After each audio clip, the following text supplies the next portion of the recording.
Gracias y muy buena tarde, gracias además por esperar en la línea telefónica. Bueno, pues se da ya esta resolución de la Suprema Corte de Justicia en donde se reconocen en todo el territorio nacional y así lo indica tanto los matrimonios como las adopciones que realicen las personas del mismo sexo. ¿Qué le toca ahora a los gobiernos de los estados y particularmente al del estado de Veracruz? Bueno, pues es una decisión que la Suprema Corte ratifica en el caso del Distrito Federal porque es una ley promovida en la Asamblea Legislativa. Le toca al resto de los estados, bueno, pues continuar en este esfuerzo porque se amplíen el ejercicio de los derechos ciudadanos en cada una de las entidades federativas. Claro, hay que recordar que la composición social, el tejido social va avanzando de manera distinta en los diferentes estados, pero bueno, Veracruz siempre ha sido un estado progresista, un estado respetuoso de los derechos humanos, y me parece que todos tenemos derecho a elegir a nuestra pareja, a elegir a quién amar, con quién convivir, que el Estado reconozca esa decisión, y también tenemos derecho a decidir sobre nuestra maternidad y nuestra paternidad. Para efectos de reconocimiento de esta situación en el territorio nacional, en el caso de Veracruz, ¿se tendría que hacer algo en particular, legalmente hablando? No, simplemente cuando una pareja se establezca en el estado de Veracruz y aquí decida adoptar o tenga hijos ya adoptados en el Distrito Federal y quiera inscribirlos aquí en la escuela o en el sistema de salud, en fin, bueno, pues estarán garantizados el ejercicio de sus derechos. En cuanto hace a quienes se han casado o han adoptado en el Distrito Federal y decidan radicar o realizar algún trámite en el estado de Veracruz, es todo. Oye, Dalia, ha habido muchas opiniones al respecto y bueno, pues muchas, sobre todo de la iglesia, oponiéndose a que estas parejas del mismo sexo puedan adoptar hijos. ¿Cuál es tu opinión, no tanto en lo que está legislado acá, sino tu opinión en particular sobre esta polémica? Mira, me parece que las personalidades de las iglesias y de los distintos credos y religiones tienen limitaciones importantes que están señaladas en la ley. Hay que recordar que México es un estado laico, esa es la garantía que prevalece para que puedan coexistir y convivir de manera respetuosa todas las religiones, que muchas de esas expresiones que han provenido de líderes de distintas iglesias han sido en términos irrespetuosos tanto para las instituciones del Estado mexicano, como lo es la Suprema Corte de Justicia, e irrespetuosas y discriminatorias para muchos ciudadanos y ciudadanas mexicanas. Incluso gobernantes, ¿no? Por supuesto. El caso de Marcelo Ebrard. Que han sido en términos violatorios de la ley, que ahí la autoridad en su momento deberá actuar para exigirles el respeto pleno a las instituciones y a los ciudadanos mexicanos. Punto número 1. Siguiente. Prácticamente todas las religiones, si no me equivoco, que se practican en nuestro país son religiones patriarcales y por ende son religiones discriminatorias, son religiones que están diseñadas, ceñidas y trazadas para reconocer únicamente la relación entre un hombre y una mujer. Esa es la razón que origina esta serie de comentarios. Me parece que debemos transitar hacia un estado, sí, como lo hemos sido, respetuoso de esas iglesias, pero que nos está faltando la contraparte, que es el absoluto respeto de esas iglesias que son respetadas en nuestro país para todos los ciudadanos con sus diferencias particulares y que son garantizadas por nuestra Constitución. No debemos ser discriminados por ninguna causa, ni siquiera en este caso por nuestra preferencia sexual. Se pudiese pensar que los niños adoptados, que puede ser quizá el temor más grande para algunos, en la convivencia diaria, ¿se vieran discriminados por otros niños? Mira, Javier, lo mismo pasó en el Estado mexicano cuando empezaron a multiplicarse los casos de divorcios en las familias.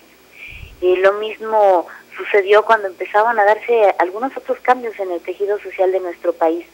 Pero ¿cuántos matrimonios heterosexuales viven en una profunda violencia de un hombre maltratando sistemáticamente a una mujer, que también golpean a los hijos, que maltratan a los hijos, o padres que son perfectamente heterosexuales, que abandonan a sus hijos y que no los alimentan, que los desconocen, que no les garantizan una vida con los mínimos para su desarrollo emocional y físico? Me parece que una pareja heterosexual puede ser tan eficiente o tan deficiente como padres como una pareja homosexual. Me parece que el ser heterosexual no nos garantiza la perfección en el ejercicio de la paternidad. Y yo no me refiero ni cuestiono en lo más mínimo el tema que tiene que ver con los asuntos de las capacidades, ¿no? Para ser o no ser, porque además esto no tendría que ver con un asunto de preferencia sexual, sino en lo cotidiano de la vida diaria, ¿no? De estos pequeños. Mira, los primeros años de nuestra vida son definitorios.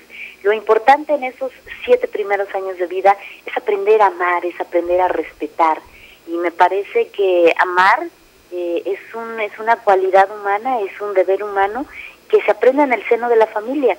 No necesariamente vamos a reproducir los patrones que vivimos si son homosexuales o heterosexuales. Eso nos garantizaría entonces que si todas las parejas heterosexuales que viven en nuestro país, ninguno de ellos habría criado a un hijo homosexual. Claro. Viceversa, apliquemos la regla, no necesariamente los hijos de una pareja homosexual van a tener hijos homosexuales. Por supuesto, es una definición personal. ¿Qué tan lejos crees que estemos de que ambos casos de los que ha ratificado la Corte, aprobados en la legislatura del Distrito Federal, se lleguen a aprobar en Veracruz?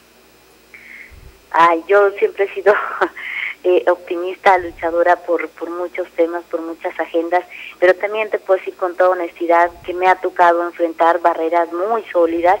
Me parece que hay estructuras como la estructura de las iglesias en nuestro país que están pugnando fuerte, que también están muy relacionadas con quienes manejan el poder económico. Y bueno, pues habrá que ver la nueva composición del Congreso del Estado y no solo las definiciones partidistas, sino las definiciones personales, cómo asumo yo mi militancia dentro de un partido y a su vez cómo me asumo yo como representante popular, ¿no? Pero la mayoría no quiere entrarle al toro por los cuernos, no quiere desgastarse en el debate. Son temas donde no puedes nadar de muertito, donde tienes que definir una posición, donde te tienes que informar, formar, estudiar, acercarte a la gente, conocer, entonces qué flojera. De entrada, y por otro lado, yo no sé, me parece que a lo mejor hay muchos de izquierda con ideas de tipo conservadoras. No, algunos otros ya mucho más abiertos. Pero aquí en Veracruz. Por pertenecer a la derecha, como símbolo partidista, prefieren o tienen que decir no a ese tipo de situaciones. Bueno, es el caso de los priistas, incluso la bancada del PRI, a excepción de con quien estamos hablando, y no porque estamos hablando con ella, pero la mayoría de los diputados del PRI tienen una postura diferente a la fracción del PRI en la Asamblea Legislativa del DF, por ejemplo, ¿no? Correcto. Pero eso tiene que ver también con una posición personal y tiene que ver también con tu relación con la sociedad. Si la mayoría de los ciudadanos en Veracruz se organiza, salen y exigen esas reformas, por supuesto que se van a aprobar. Pero si la ciudadanía no reacciona, no dice nada, no se organiza, bueno, pues entonces todos asumiremos que no es el momento y que en Veracruz no nos surge. Oye, comentábamos hace rato, al inicio de este espacio, que Pepe Cárdenas hoy en su columna de El Universal, en su ventana, decía que más valía un hijo en manos o educado por un matrimonio de homosexuales que en manos de una pareja como los papás de Paulette, por ejemplo, ¿no? O en manos de la calle, ¿no? En manos de nadie, en el abandono, en la indefensión, en los albergues, en los asilos, en los orferinatos, donde son expuestos, donde son vulnerados sistemáticamente, o a veces incluso son motivo de explotación económica o de explotación sexual. Yo creo que cualquier niño debe crecer en un entorno familiar amoroso, sea este homosexual o heterosexual. Y alguien más le dijo al cardenal, pues es preferible en manos de una pareja homosexual que en manos de un cura pederasta. Como Marcial Maciel, ¿no? Por ejemplo. ¿No? En manos de un cura pederasta, pero además con qué calidad moral salgo yo a cuestionar cuando soy una autoridad que tiene abierta una investigación por el manejo multimillonario de recursos que son manejados en efectivo sin ninguna explicación de su origen y su destino. Entonces, yo creo que primero hay que revisar la casa y luego salir a ver cómo están las cosas en la calle. Muy bien, muchísimas gracias, Dalia. Buenas tardes, muchas gracias. Buenas tardes. Gracias a la diputada Dalia Pérez. Una pausa. En unos instantes volvemos con Jorge Faibre y Javier Moranchel en Dos Puntos y Aparte.